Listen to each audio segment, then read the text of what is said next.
You guys, life is good. I mean, I'm reading books, I'm breathing air, I'm able to run, I'm healthy, this roof over my head, this bed to my left, the food I just ate. You guys, I just had 2 waffles with you. You guys, life is good. I was just on a trip to Europe. But all these great I have a beautiful girlfriend, man. I love her. And beautiful family. And all these things, I can enjoy them as much as I want. On a night like this, a Champions League day like this, I'm always reminded that nothing on this planet has a grip over me than Bayern. There is nothing on this planet that has a greater grip onto my heart and soul than this football club, FC Bayern München. I love this team, man. I love this club. And yes, we're out of the Champions League. Yes, the final at home, running it back, the dream was alive, but the dream is now dead. Yes, this was Thomas Müller's last Champions League match. We're going to talk about that all right now. But given the adversity this team has gone through this season, given how Davies, Upa, and Alphonse Musiala were within the span of a week taken out of our lives for the rest of the season, given the doubts everyone had against had of this team like coming up against Inter with the injuries, I have a certain sense of pride in how this tie went down. I have a certain sense of pride. I mean, you guys 4-3 against this Inter Milan team, against especially Simeone Inzaghi. I cannot come away with this game without just having to say, Kompany, man. I'm so glad he's at Bayern. I'm so glad that the board is not insanely reactionary in sacking him. I'm so glad they're backing him because I genuinely believe with Vincent Kompany, he's good enough for this club. He is instilling a different mentality in this team. He gives these players belief. I don't know if it's because he's played at the high level like this before, he's able to relate to the players, but we have a great manager on our hands here. And given how much doubt was coming into how much doubt was on Kompany coming into this season. You know, you guys, when he first signed, when I first heard the news a year ago, I had my doubts. But thinking about it all summer and the style of play he wanted to play at Bayern, I became very optimistic. And today, the 2 legs I saw this guy coach against probably the first or second, probably the most tactically inept defensive transition manager in the world in Simeone Inzaghi, what I saw Vincent Kompany coach, I can't do anything else but stand up and applaud. Because Vincent Kompany is supposed to be just a Burnley manager. He's supposed to be just some bum. He's supposed to be not good enough. A lot of Bayern fans coming for his neck at any moment that they can. But I'm sorry, no Bayern fan with a working, functioning brain, any football fan really, that watched these 2 games can come away from these 2 games and say, you know what, if Bayern just had another next level manager, they could have got over the line.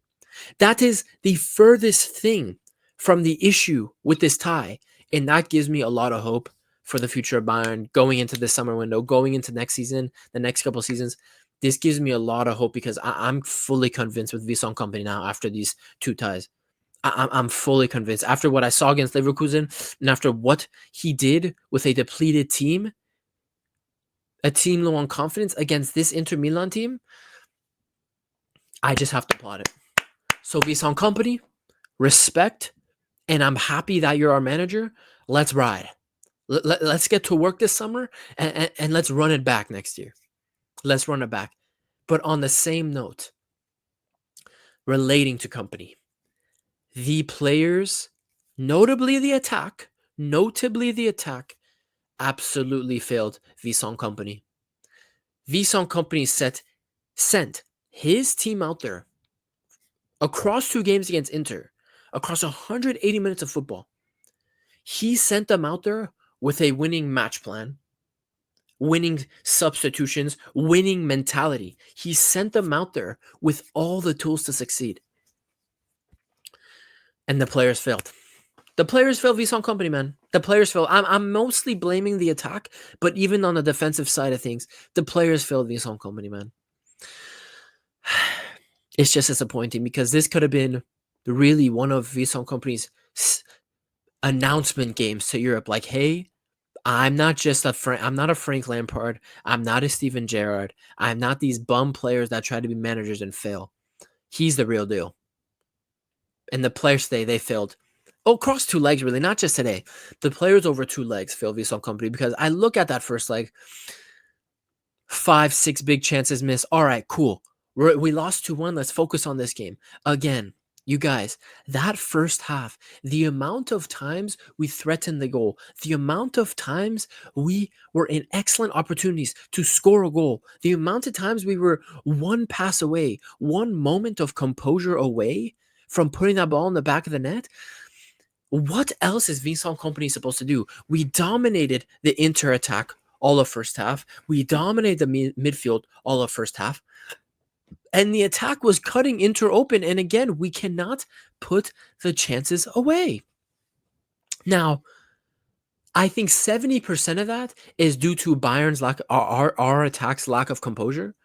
30 to 35% of that definitely is because Inter is just a brilliant team defensively. I mean, the amount of times this Inter team gets the last second block in so consistently, getting the clutch block in, getting perfect blocks in on shots inside the box, the amount of times these guys do it, it's not a coincidence. This is trained. This is defending skill. So Inter Milan, that's peak defending. And you guys, as a guy that grew up as a defender, I have to respect that shit, man. I have to sit here and just go like, Acerbi, brilliant blocking. Bastoni, the chance Olise had in the first half where Müller won back possession and played the over-the-top ball to Olise. If Bastoni is just half a second late and half a second less alert, Olise is burying that. But he is switched on. He is keeping up with the game, and he gets in that last-inch tackle on Olise. He gets in that last-inch tackle on Olise as well. Olise had 3 brilliant opportunities in the first half. Brilliant blocks from the Inter defense. Brilliant blocks from Pavard. Brilliant blocks from Acerbi. Just hats off to those 3 center backs, man. Really, hats off to Inter. But again, the chances were there. And I told you guys, if we're not going to be clinical, might as well just not show up. And granted, we scored 2 goals today. We start the second half. And I was so upset with Harry Kane after that first half. I was on Twitter asking him to show up. He showed up. He scored a goal. He got the shot off through DiMarco's legs, and he put it away. And, bro, at 1-0, I really thought this is going to be a historic night for us. This really is, because at 1-0, the way we started the second half, we were still in control. I just didn't see 2 goals from Inter coming. But like the first game, Inter responded within 5-6 minutes, and Lautaro Martinez scores somewhat of a fortunate goal off a corner. Yeah, it was a fortunate goal. I mean, the ball deflected off his header right back down to his foot, and he just lashed the volley right into the bottom left corner. In my opinion, man, I saw people talking about how it hit his hand. I'm pretty sure it hit his hand, but who cares, bro? I hate that rule anyway, that IFAB has, that if it accidentally hits your head, the goal shouldn't count no matter what. So sure, by the rules, that probably should have got a bigger VAR check, but I don't care. If it did hit his hand or not, I don't really care. It was a good goal, but it was a little bit fortuitous from them. And then the second goal, like just 3 minutes later on the corner, it had to be, guys, our own former Bayern player, Benjamin Pavard, excellent header, beats Kim in the air, and he just bullet header Jonas Urbig. Although it was right to the center of the goal, Jonas Urbig, that's just too quick for him. I don't think Urbig has those reactions yet in his career to react to something like that, and maybe he never will. A keeper, to save that, has to have elite reactions, and I think goalies don't really ever improve their reaction speed throughout their career. So that just might be a situation where Urbig is just never going to be good enough to save that Benjamin Pavard header. So listen, you guys, like always, I always forget to pull up the score line and the stats on the screen. I always forget to do so. But yeah, just like the first leg, when Thomas Müller scored the goal, Fratesi scored what, 4 or 5 minutes later? And in this game, same thing happened. The team lost their composure on the set pieces. Kane scored, but within 8 minutes, we're down 2-1. And you guys, to be honest, at 2-1, I was just about to stop watching. I said, you know what, 4-2, we're at the San Siro. Nothing's going to happen. Nothing's going to happen. Kompany, I like the substitutions he made, bringing on Guerrero, bringing on Gnabry. And those guys made a difference, man. Guerrero and Gnabry, they made a big difference coming off the bench. And we got to go back. Eric Dyer with an absolutely perfect header. You know, when a cross is made to the back post like that, what Eric Dyer did is a coach's dream. You head the ball back into the box so perfectly that it's either going into the goal, which it did because he scored, or it's going perfectly back post. And if it wasn't on target, you guys, so Kimmich was just going to put that away anyway for 2-2. So excellent play there.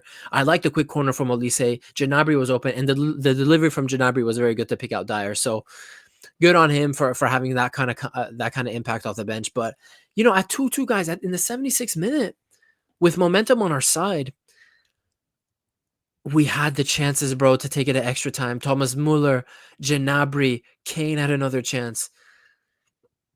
It just wasn't meant to be. It just wasn't meant to be. And you know, this was Thomas Müller's last Champions League game for us, man. That's amazing. That you know, he played for this long. This was officially his 163rd appearance in the Champions League. After today, he tied Lionel Messi for the third most appearances ever in Champions League history. And what a career, man. I think 163 games in the Champions League. I think he had 91 goal contributions, goals and assists in total, 2 trebles. And dude, Thomas Müller was so motivated today. You saw Thomas Müller run harder than he's ever ran before. I haven't seen Thomas Müller play with such desire in a long time. It's been a long time that I've seen Thomas Müller play with such 100% fierceness and desire. And, you know, I think apparently Thomas Müller's parents traveled to see this game as well, to see their son's potential last game. And I'm glad they got to see it, because that was a performance to be happy about, Thomas Müller. In your last appearance for Bayern, at least in the Champions League, I'd be proud of that performance. I'm proud of that performance from Müller. Good on him. And yeah, man, even with Harry Kane showing up, it just wasn't enough. You know, it all goes back to that first leg even. Like we created a lot today against Inter, but it just all goes back to that first leg where Harry Kane, you can't be missing that wide open 1v1. Michael Olise, you can't be missing wide open, you know, chances like he did in the first leg. You just can't. You just can't. And against a team like Inter, you're going to get punished. And it's so crazy to me that the difference in clinicality between these two teams, how clinical these two teams are, is a stark difference. Inter Milan, genuinely across these 2 legs, they basically had only 2 good chances in the first leg and they put them away. Or they had 3 good chances. Jonas Urbik saved the Lautaro Martinez shot in our own box last leg. But out of 3 big chances last leg, Inter scored 2. And out of 4 big chances this leg, Inter scored 2. Bayern, on the other hand, in the first leg, 6-7 big chances, only 1 goal.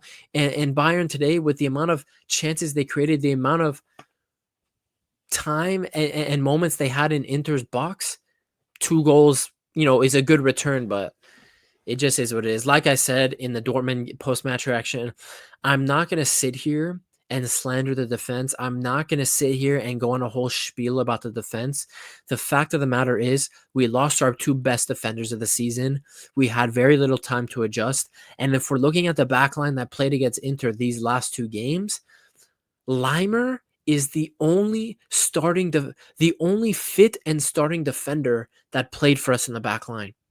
Because, you guys, let's be honest, Kim Min-jae, I know a lot of people hate on him, but seriously, man, the fact that this guy has played all season with Achilles injuries, you guys, the Achilles is, you can't run without an Achilles.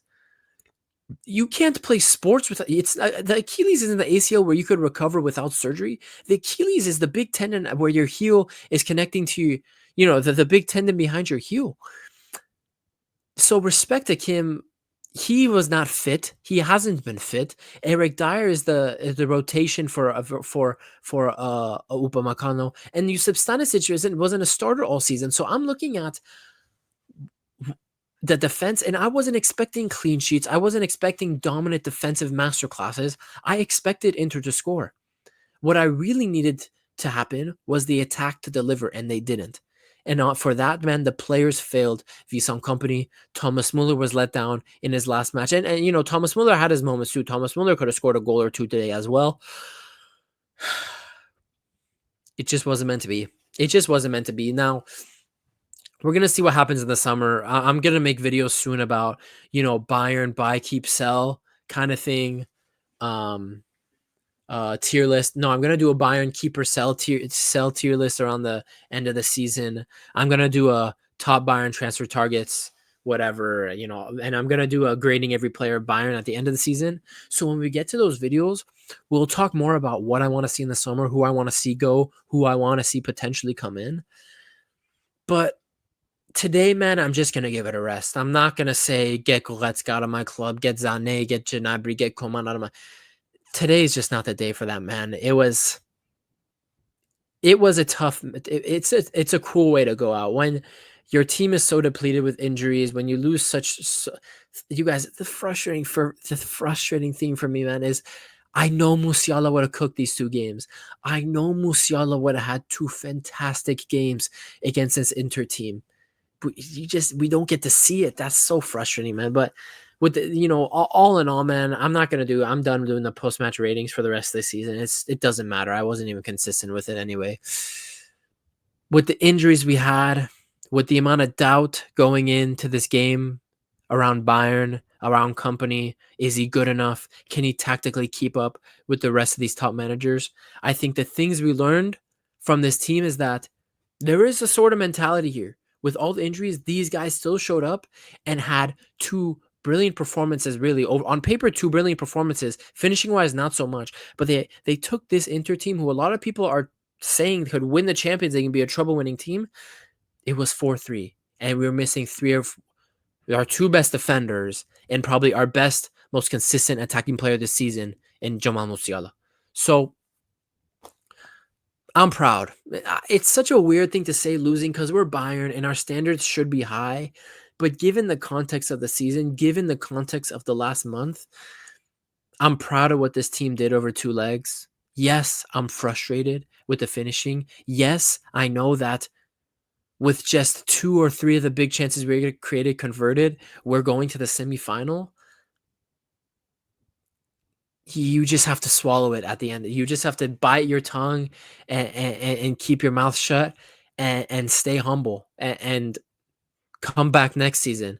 I'm seeing potential in this team, man. With the amount of players that so-called Bayern fan base thinks isn't good enough, for Kompany to take these so-called not good enough players and coach a game like this against such a defensive team, I'm positive. I'm positive. So let's focus on the Bundesliga. Let's get the cake. You know, Champions League is realistically out Bayern, guys. It's the Bundesliga is the cake and Champions League is like the icing on the cake kind of thing. So this was the icing on the cake, and the cherry on top would have been the DFB Pokal. We lost the cherry. We lost the icing. Let's just please get the cake, man, because this team is starving for trophies. Harry Kane is starving for trophies. And yeah, it is what it is. Not even to mention, guys, out of the injuries, I forgot Manuel Neuer was injured. So we're missing 4 starters, 4 to 5 starters. It is what it is, man. Inter, congrats.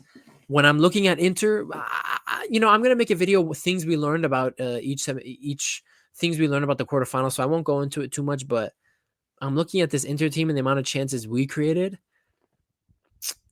Barcelona should beat these guys, but I'll talk about it more in my next video when I talk about the takeaways from each game. But yeah, respect to Inter. Like I said, my pre-match guys back then, Simone Inzaghi is going to be the key. Simone Inzaghi is going to be the X factor. I said it on the Bayern view. Shout out to Zir. Shout out to Liam on the Bayern view. I said it on there as well. He's going to be the X factor for Inter. And I think Simone Inzaghi is a very important key for this Inter team. I think any other manager with this Inter team doesn't do what they're doing.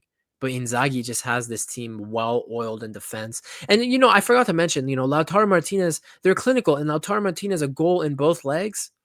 Hats off, man. Hats off, man. He hasn't had a great season coming into these quarterfinal and round of 16 games for Inter. But, hey, man, if he could come up clutch and be clinical, they have a good chance against Barca. I just think Barca will be a little too strong. But, yeah, Inter, congrats. Bayern, Müller, thank you, man, for your service in the Champions League. I'm going to do a whole Müller video at the end of the season where I might cry. Honestly, guys. When I see Müller take his final steps on the pitch for Bayern, I'm probably going to cry. I mean, that's one of my childhood heroes right there. I'm probably going to shed a few tears. So we'll get to the Müller video. I'm holding the Müller video off, man, because I know it's going to be an emotional video for me, but respect Müller, respect to Kompany, and yeah, let's get this Bundesliga title, and let's get some good business done in the summer, and we'll be back next year. And I know next year we're going to be stronger with what Kompany has done. We're going to be stronger next year. You guys, send me, guys, like the video, subscribe, and yeah, we move, man. Let's get this Bundesliga secured. I'll see you guys in the next one. Peace.